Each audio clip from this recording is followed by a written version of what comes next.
right, night 2 of Vivid for us. It's been a windy, very windy day, and we're heading to Barangaroo because there's around 10 installations there. This is the new building that they have over here. I'm not sure if it's finished yet. Maybe they could use this space for a Vivid installation one day. There we go. Don't know what it's called. Soon find enough. But here it is. Here is Barangaroo. There's the casino. So as I saw last night, there's no installation here where they really had that leaping frogs or leaping fish art installation there.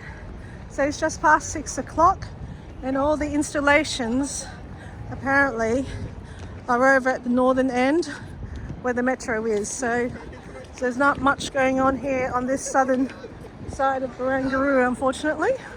It's just the casinos more than anything. And lots of runners keeping themselves fit.